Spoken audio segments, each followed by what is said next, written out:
Again in this Sachchidanand learning channel. देखिए class 11 का ये हाफ ईयरली एग्जामिनेशन रसायन विज्ञान 2021-22।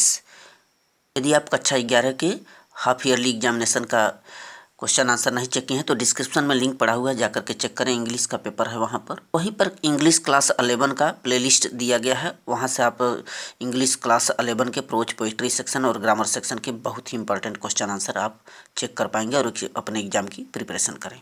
स्टूडेंट यदि पहली दफ़ा हैं तो चैनल को सब्सक्राइब कर दें फॉर सपोर्ट मी ऑल्सो। आइए हम लोग देखते हैं रसायन विज्ञान के इंपॉर्टेंट क्वेश्चन आंसर को।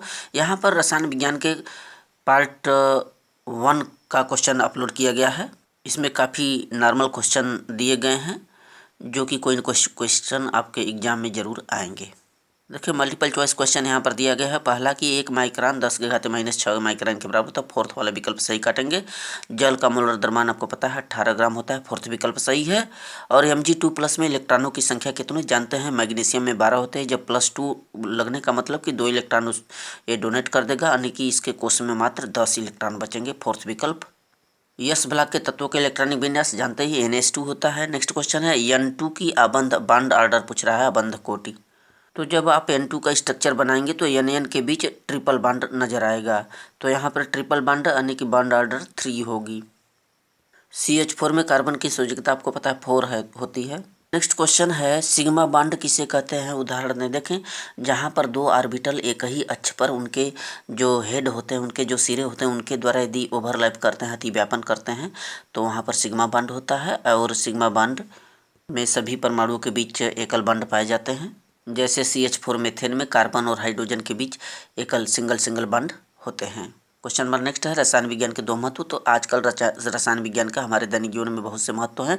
चिकित्सा के क्षेत्र में, चाहे वस्त्रों के क्षेत्र में, या फिर आपके कृषि के क्षेत्र में, तमाम प्रकार के सुरक्षा के क्षेत्र में, और देश की आर्थिक प्रगति में। नेक्स्ट क्वेश्चन है और अवागाद्रो संख्या का मान ज्ञात करें। तो इसका मान तो जानते हैं 6.0223 × 10⁻23 होती है। अगला क्वेश्चन मोलरता की डिफिनीशन देना है, परिभाषा देना है। तो 1 लीटर विलेन में घुले हुए विलेय के मोलों की संख्या को मोलरता कहते हैं। एस ब्लॉक का तत्व क्या है?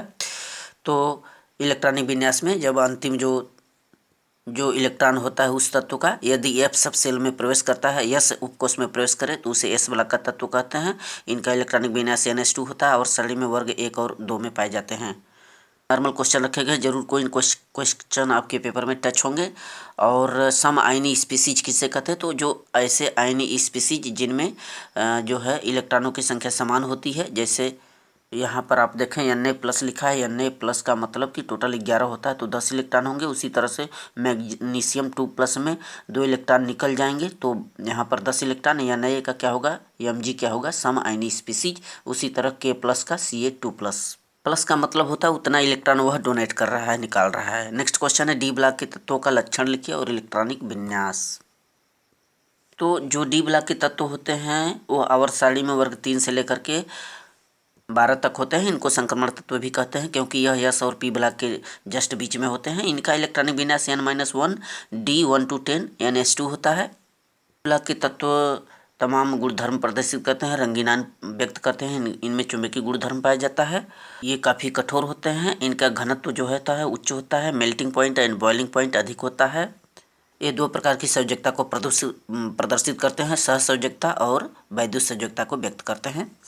इनके डी जो सबसेल होता है उसमें जो है अनपेयर इलेक्ट्रॉन पाए जाते हैं। क्वेश्चन नंबर नेक्स्ट है 30 डिग्री सेल्सियस पर 1 बार दाब और 500 घन सेंटीमीटर आयतन को 200 घन सेमी करने के लिए न्यूनतम दाब की आवश्यकता होगी। तो यहाँ पर स्थिर ताप है, इसलिए यहाँ पर आप बायल का नियम लागू करेंगे। P1 V1 बराबर P2 V2 रख करके इसकी वैल्यू रख दें। P1 का मान 1 और V1 का मान 500। उसी तरह से आप V2 की मान 200 गुणित P2 की मान पूछ रहा है परिभाषा। इस तरह से आप P2 की वैल्यू कैलकुलेट कर लें। H2O और CH4 की लुईस डॉट स्ट्रक्चर आप बना लेंगे, क्योंकि H2O जो होता है H और O के बीच सिंगल बॉन्ड बनाता है और ऑक्सीजन के पास 2 लोन पेयर ऑफ इलेक्ट्रॉन होते हैं। वहीं CH4 में सिंगल बॉन्ड बनाते हैं हाइड्रोजन और कार्बन, जिनकी 4 संयोजकता होती है। अगला क्वेश्चन है हुंड का रूल बताना है। तो हुंड ने बताया था कि किसी भी सब सेल में उपकोष में इलेक्ट्रॉन का युग्मन तब तक नहीं होगा जब तक कि प्रत्येक उपकोष में एक एक इलेक्ट्रॉन का भराव न हो जाए। क्रोमियम और स्कैंडियम का इलेक्ट्रॉनिक विन्यास आपको लिखना है। नेक्स्ट है चार्ल्स का नियम। तो चार्ल्स के नियम में दाब स्थिर रखा जाता है और इस नियम के अनुसार जो होता है, स्थिर दाब पर किसी गैस की जो निश्चित द्रव्यमान का आयतन होता है V is proportional to the T के होता है। V1/T1 बराबर V2/T2। अगला क्वेश्चन है C2H4 का कार्बनिक संकरण चित्र बनाना है। तो यहाँ पर क्या करेंगे, कार्बन और हाइड्रोजन के बीच जितने इलेक्ट्रॉन का सजा हो रहा है उतना बॉन्ड बनाते चले जाएं। यहाँ पर एक कार्बन जो होता है अपने आसपास 3 लोगों से अटैच होता है, अतः वहाँ पर sp2 संकरण पाया जाता है। तो देख रहे हैं यहाँ पर जो C2H4 है एथिलीन, यहाँ पर कार्बन कार्बन के बीच डबल बॉन्ड हो रहा है, कार्बन और हाइड्रोजन के बीच सिंगल बॉन्ड, यहाँ पर सिग्मा सिग्मा, यहाँ पर सिग्मा और पाई बॉन्ड पाए जा रहे हैं। तो यहाँ पर किस प्रकार से sp2 संकरण हो रहा है, देखेंगे कि एक जो यह कार्बन है, यह कार्बन अपने आसपास कितने लोगों से अटैच है, 1 2 3। जब 3 लोगों से अटैच है तो यहाँ पर आपका sp2 संकरण पाया जाता है, sp2 संकरण। जहाँ पर sp2 का मतलब कि p2 हो गया, s 1 हो गया, यानी कि 2 1 3 sp2 संकरण। So thank you student.